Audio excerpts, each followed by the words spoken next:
Zazavavikely mena vava no nisy nanary tao anaty lavapiringana tamin'ny ity herinandro ity tany Antsahakely Antsirabe no niseho ity tranga ity. Ka ny pitsopitsony mahakasika an'izay no fakafakaina amintsika ato anatin'ity vidéo ity ka manasa antsika rehetra anaraka an'ity vidéo ity hatramin'ny farany.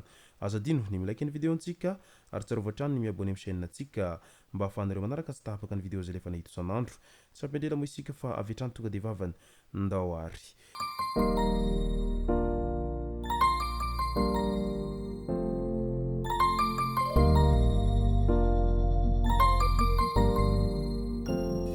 Ny tonga tsy miarahaba hono namantesitra ka dia faly miarahaba isika rehetra mpanaraka tsy tahapaka an'ity chaîne ity tenako amin'ity andro androany ity.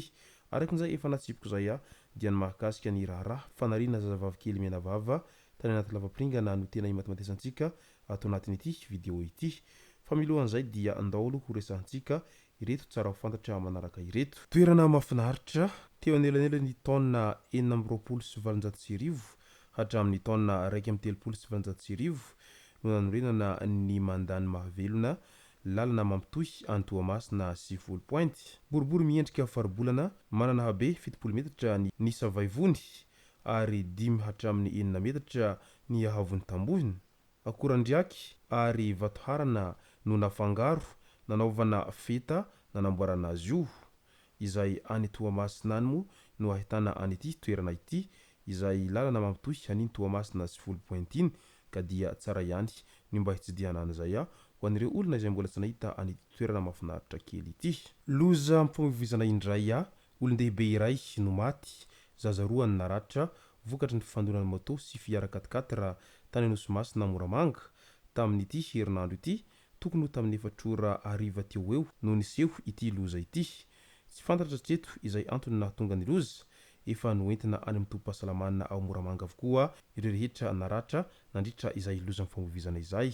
Ka ny hafatra mitandrema ihany zareo amin'ny fandehanana mafy sy ny tandrevaka izay fa mety hamoizana ny olona sy hamoizana ainareo izany raha toa ka minia tsy mitandrina ianareo ao anatin'izay famoivoizana izay. Eo amin'ny asan-jiolahy iray izay efa mirekeloka antsoina hoe Lavakely no maty voatifitry ny polisy tao Anosizato tao Antananarivo tao ny 12 Martsa 2024 iny. Teo ampanendahana ampandeha izy io no nifanena tamin'ireo polisy izay manao fisafona. Nikasa anisy ireo polisy tamin'ny antsy izy ka izay no nahatonga an'ireo polisy avy hatrany nitifitra azy ary izao nefara tamin'ny fahafatesana izao. Loza mifamoivoizana trany nitrangana loza mifamoivoizana teo Ambalavary komina Tanambe Parafaravola ka nahafatesana zandary iray sy sivily iray ary sivily iray hafa izay tsy mahatsiaro tena tamin'ity herinandro ity hatrany. Ilay zandary nitaingina moto, ireo sivily roa nanao tainginy roa tamina moto hafa. Nifanena izy ireo no nifandona mafy ka izay no nahatonga an'ity fahafatesan'olona anankiroa be izao niara-maty teo amin'izay toerana nifandonan'izy ireo izay fa ny iray kosa mbola ao anatin'izay tsy fahatsiarovantena izay amin'izao fotoana izao. Ka ny hafatra melomelo hatrany ary mitandrema foana amin'ilay fandehanana mafy ho iaho fa mety hampidi-doza ho anao sy hampidi-doza ho an'ny hafa izay tsy fitandremana kely ao anatin'ny minitra vitsy izay. Resaka famakina trano indray telo lahy 12, 13 ary 14 taona mpamaky trano no voasambotra ny zandary avy ao amin'ny poste fixe Ambalavao tamin'ny andro ny 17 Martsa 2024 finday halatra misy 20 sy radio ary kasika sy ny sisa no tratra teny amin'izy ireo nandritra ny fisamborana an'ireto tovolahy izay mpangalatra ireto. Nefa raha izany taonan'izy ireo izany dia hita fa taonan'ny tovolahy kely izay tokony mbola hiditra an-tsekoly ary hianatra mafy sy hilofo nefa dia miaina ary niditra amin'ny resaka halatra tahaka an'izao. Tandremo ihany io finamanana io ry zareo fa misy io finamanana io tsy mamokatra afa-tsy ny zavatra ratsy ka izay indrindra no mahatonga any olon-dehibe miteny foana hoe aza mba minamana amin'ireny olona hita fa efa ratsy ireny fa lasa mampanaonao foana. Eo amin'ny resaka zava-mahadomelina indray lehilahy iray izay mpivarotra rongony no sary natao amin'ny fokotany Ambonimaso komina urbaine district Ambatolampy ny sabotsy lasa teo. Rongony 12 fonosana milanja 57 grama no tratra niaraka taminy. natolotra fitsarana tamin'ny androny latsinainy 17 martsa ary notany namponjavonjomaika ity lehilahy izay tratra tamin'izay resaka rongony izay. Any Toamasina indray resaka tsy fandriam-pahalemana episerie anankiroa no nasesin'ny Jiolahy no tafihina tao tsara honenana karo fahefatra Toamasina ny 17 martsa tokony ho tamin'ny 2 ora sy fefany maraina ary tamin'ny 2 ora sy fefany ny anankiray faharoa.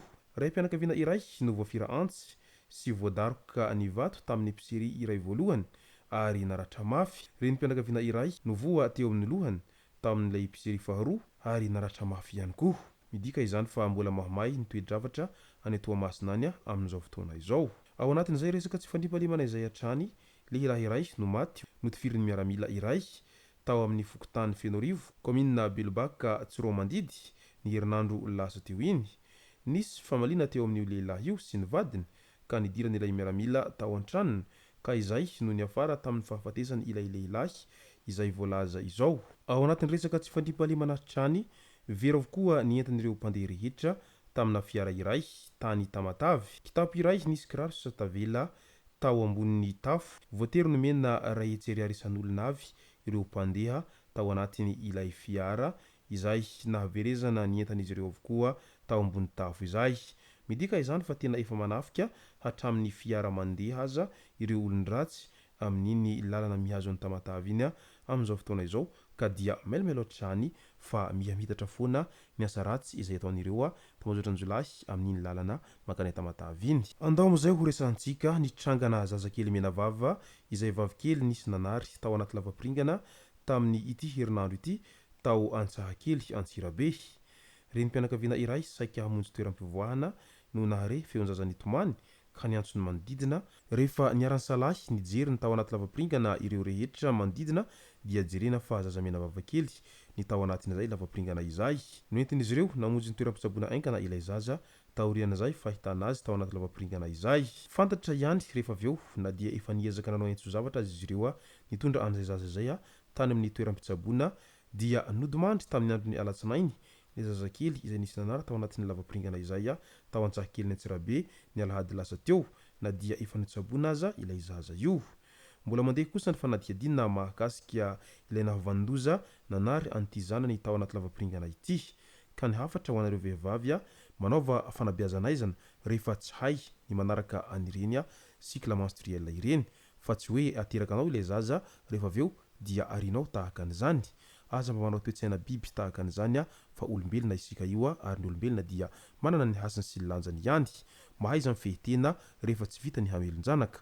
Izay sy zay ny masaka azona roso tao anatin'ity video ity tompoko lasy tompoko vavy misaotratsika rehetra nanaraka an'ity video ity hatramin'ny farany.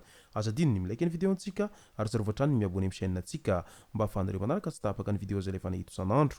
Tompoko lasy tompoko vavy mankasitraka dia mirary soa.